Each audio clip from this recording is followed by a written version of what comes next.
but Rocky does what champions do. If you give him a rough time, or if there's some speculation about you might not have won the fight, he gave him the rematch, and he won the rematch.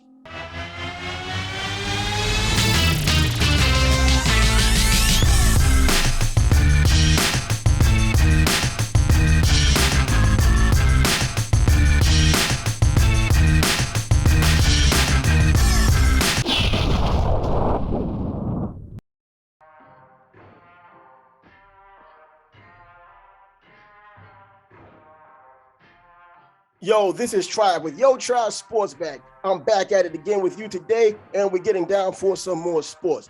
But before we do that, let's take care of this subscription real quick so that I can get to the business at hand. Hit the subscribe button, give me the thumbs up, hit the alarm bell so that you get all of the other drops I make as I drop them.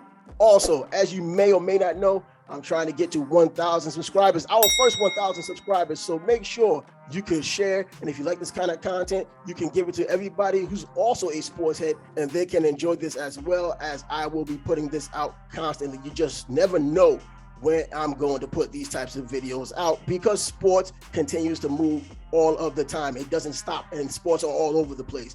So I know why you're here. You saw the thumbnail, and the thumbnail said, Rocky Marciano is the greatest fighter ever. I know there would be some blowback from it, so let me do some explaining. The explanation is this: he's the only undefeated heavyweight champion of the world. Duh, I think everybody knows that, but we're not just going by undefeated. Of course, people take a little bit more homage to being undefeated, but that's part of the equation, not the entire puzzle. Only 6 men managed to go the distance with Rocky Marciano. 6 men heard the final bell when going up against him. Only one man, Ezra, did it during a championship fight. And by the way, he was possibly the hardest puncher in boxing. I know you may adjust it for inflation, and you may say not today, but back then, and things are different now. Evolution has done this and done that, but we have to keep this in the prism in which the time it happened. So keep that in mind and understand as this explanation continues, that's what I will be doing. First of all, we have to define great. And what is great? Check out the definition. As an adjective of an extent, amount, or intensity considerably above the normal or average. So what did Rocky do that was above normal or average? It wasn't his skill set in terms of physical skills. He had a 68-inch reach, so he wasn't going to out-jab you. He was only 5'10" as a heavyweight, so he wasn't going to have the advantage in that capacity. He was 189 pounds, probably at max during his boxing career, so he wasn't even legitimately a heavyweight. He would be a cruiserweight today. So take that into consideration. So instead of that talent in terms of physical ability to do those things, he had to make up with it with other great intangibles that you just can't teach. He had heart. No question about it. He had power. You can't teach that. And his determination, which is also part of the heart, is off the charts. No one, regardless of whatever era, no one is going to question Rocky Marciano's heart in any capacity against anyone, because he's been there, done that, and he was still unscathed against the fighters of his time, which were looked at as good and even great fighters when he had fought them. So he started late, so that's another part that makes him great. He only had 12 total amateur fights. He was 8-4, so he tasted defeat before, but he didn't take it seriously back then. He was busy trying to play baseball, but it did not work out. Rocky Marciano comes in as a professional, and he starts off immediately. I mean, absolutely immediately. He doesn't waste any time. He starts his career off, and in 1948, he had 11 fights. Now, that's like almost half of a career of a fighter today who's trying to look for a title opportunity. But to make things even better and intense, the following year, 1949, he had 13 fights, including 3 in December against, and one of them, the most popular fight he had up to that point, Carmine Vingo. Carmine Vingo and Rocky Marciano put together one of the most brutal fights that Rocky's ever had. In fact, up until Rocky retired, he said that was the toughest fight he's ever had. Carmine Bingo in Madison Square Garden. Unfortunately, the fight ended badly for Carmine as he ended up going into a coma. He didn't get his vision completely back, but he and Rocky became pretty much lifelong friends. And incidentally and ironically, he outlived Rocky. He, in fact, lived to be 85 years old. And as we know, Rocky passed away in a plane accident, but he went to Rocky's wedding and he ended up going to Rocky's funeral. So boxing brought them together, of course. So you have to look at these things and take them into consideration when you're talking about Rocky being the great champion he was and the greatest fighter ever. The greatest fighter, because if you're a heavyweight, that means you're whooping everybody's butt. It's not like it is today when you can have a cruiserweight like Usyk move up and beat Anthony Joshua like he did. You know, that wasn't happening back then. But let's get back to the point at hand. He jumped right in. He fought the top fighters of that day, as I mentioned. Rex Lane, don't get it twisted if you don't know your boxing history. Rex Lane was considered a formidable foe back then. He was not a pushover. His name might have gotten lost in history and probably just on resumes these days, but Rex Lane was something to contend with back then. Ring Magazine had him highlighted on their cover back in 1951. Nat Fleischer felt he would become a heavyweight champion of the world someday. Nat Fleischer's word was as good as gold back then. Maybe not so much now because people look back and they try to play revisionist history and whatnot, but when it happened, Nat Fleischer was the name and the voice of boxing. If he said it, it was true. And if it weren't true, people still believed it until it was proven otherwise. And in that regard, Rex Lane defeated Jersey Joe Walcott and Ezra Charles. These are two guys that eventually had fought Rocky Marciano, also two guys who also fought Joe Louis.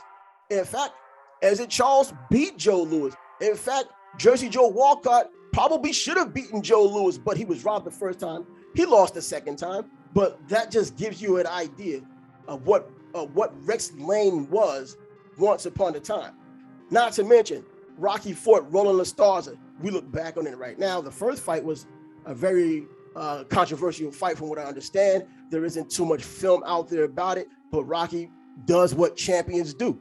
If you give him a rough time or if there's some speculation about you might not have won the fight, he gave him the rematch and he won the rematch.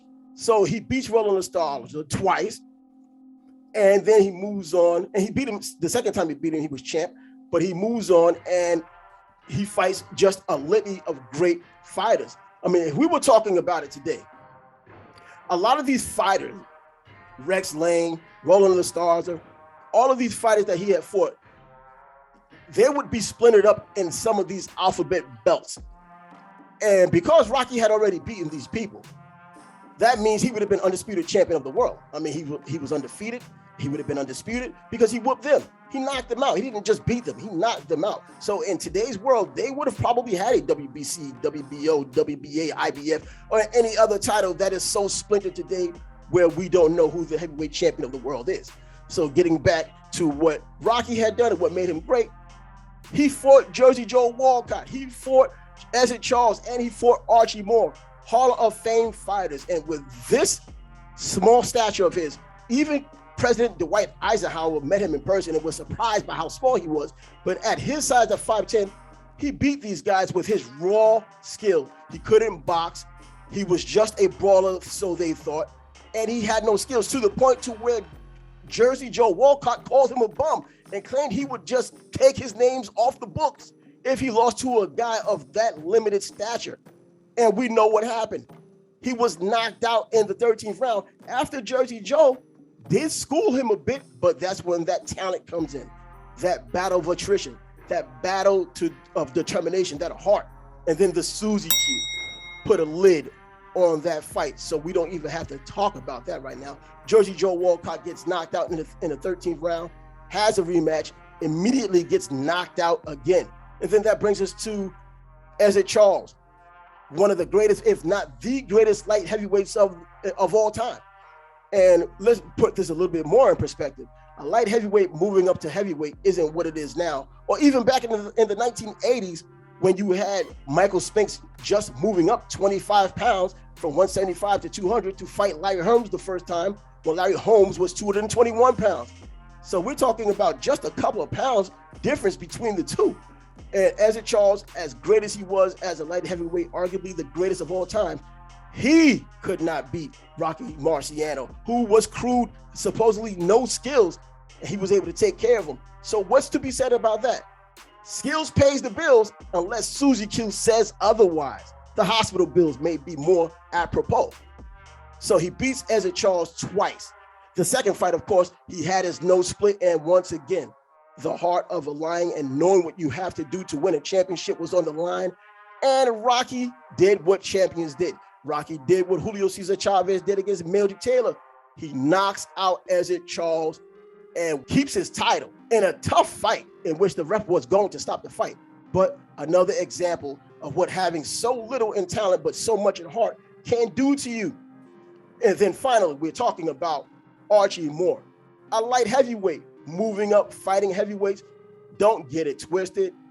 Marciano was still about 188 pounds, somewhere around there. He's fighting a guy who used to be a light heavyweight champion, has all the knockouts. We all know about it if you're a boxing fan.